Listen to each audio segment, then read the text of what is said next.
you made an assumption that when you use the word human, that she's referring to the scientific and or biological and or philosophical, and she's kind of hinting at that. I mean, because honestly, most pro-choicers will say no. They aren't all human.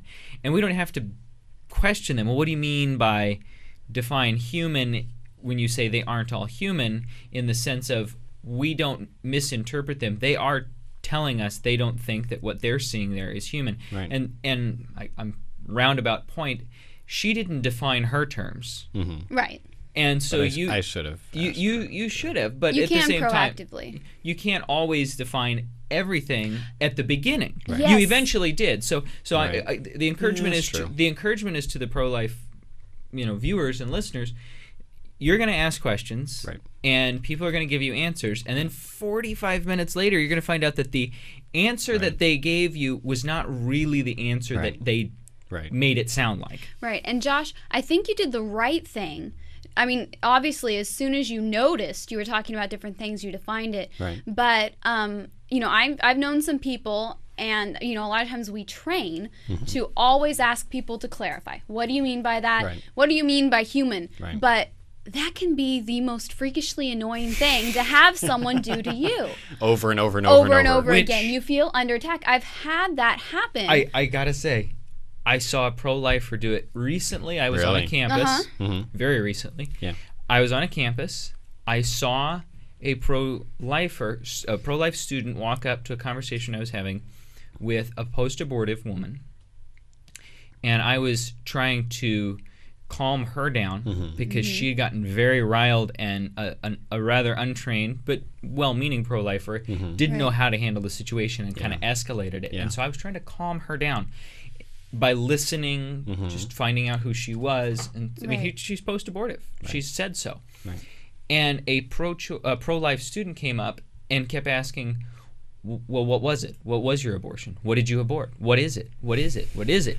And I essentially had to I physically stepped between him and the woman, and I said, hey. I looked back at him. I said, hey. She's talking. Right. And I said, continue.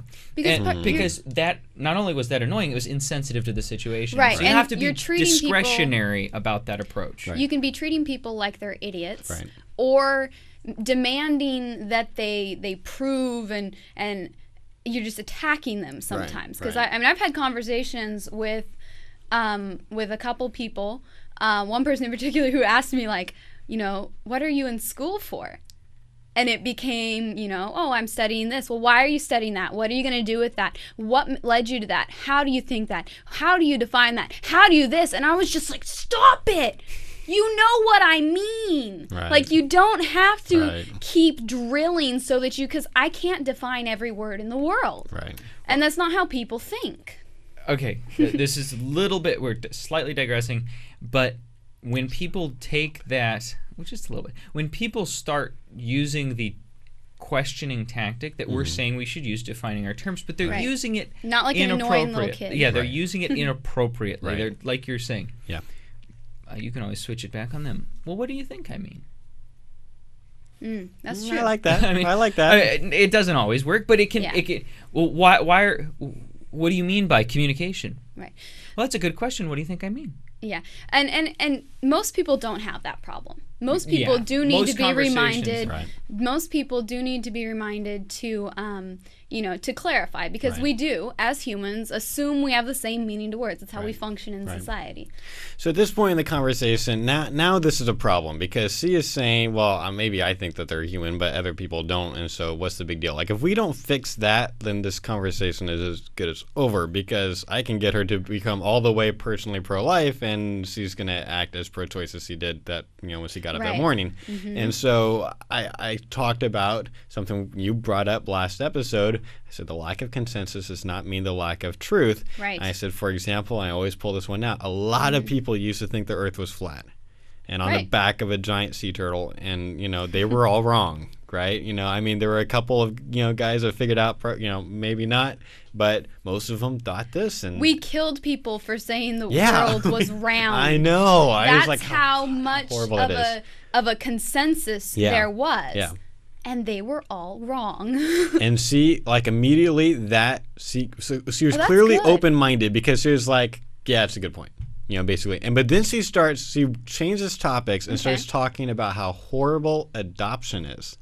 Now, I think she meant foster care because she was talking, she was using the word adoption, but she was talking about family members that had bad experiences in adoption. And I think I was never able to clarify this. I was going to say, that's a very common misconception. Yeah, I wish I'd been able to clarify in the conversation. I never really got to, really kind of investigate, was it foster care versus adoption? I don't know. I tend to think it would be foster care because the way she was describing it sounded more like foster care, but I don't know either way for sure. Not that all foster care is bad. No. There's a lot of reform needed as well. Right. And it's a good place of common ground. That same day that we were out on the campus, I had a long conversation with someone who was using complete violinist reasoning, but we found a lot of common ground in foster care reform. Right. And I had to go through that step that you weren't able to do of clarifying between adoption and foster care, and we were able to agree about But she still clearly didn't think that the unborn are as valuable as toddlers because she was like, well, if I got pregnant, I would not offer it for adoption, but if I had a 2-year-old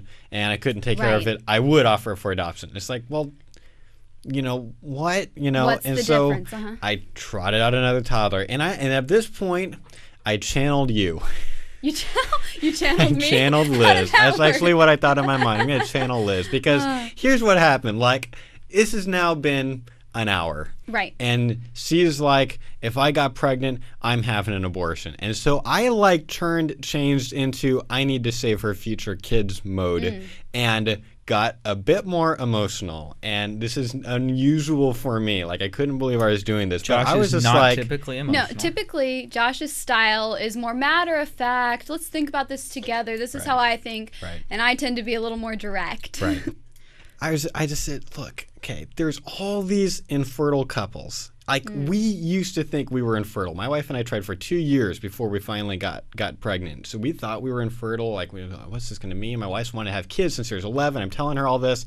And there's all these people. Like, there's couples that have been trying for years and years and years to get pregnant. They go to bed at night crying because they can't have babies. And yet, and you want to know why it takes so long to adopt? Because there's a lot of demand and not a lot of supply. Most of the babies that would be available to be available for adoption are being killed.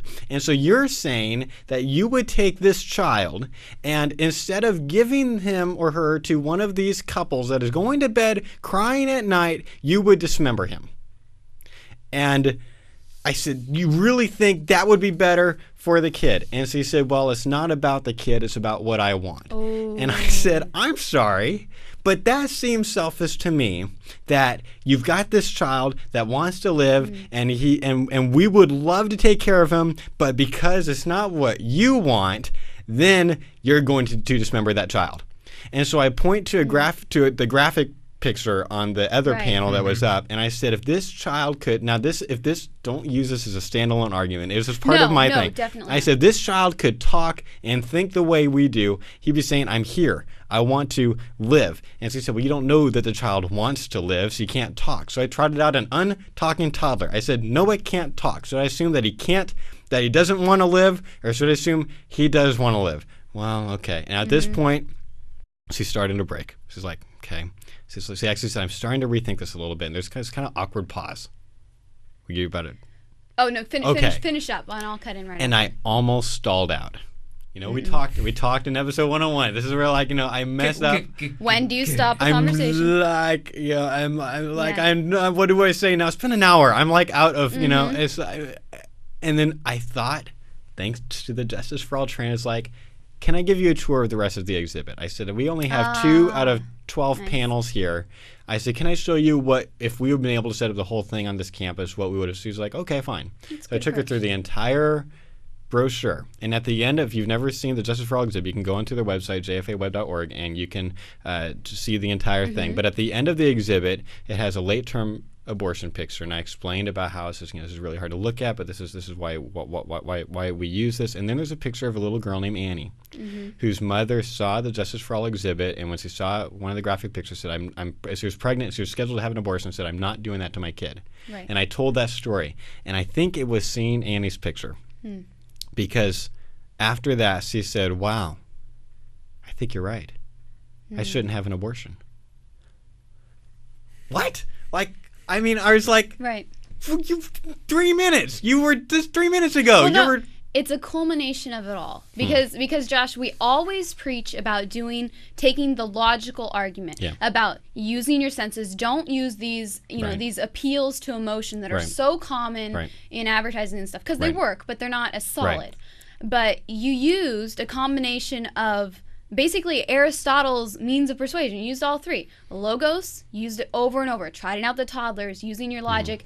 The method you used was your ethos, your credibility. And then you threw in the pathos, which was real and true. There is emotion in this issue on both sides of the argument. And so to use it and recognize it in an appropriate way, that reaches people and shows that you're human and touches their heartstrings. Because her heartstrings are being touched initially by the women in the situation, which is why we always talk about that as well. And her situation, if she was pregnant, well, I know what I would be going through, but seeing that other side of the emotion humanizes the child, and it basically well-rounded and completed your argument, I think. I said, wait, that's a big jump for 3 minutes. What changed? And she said, well, I didn't know abortion was so harsh.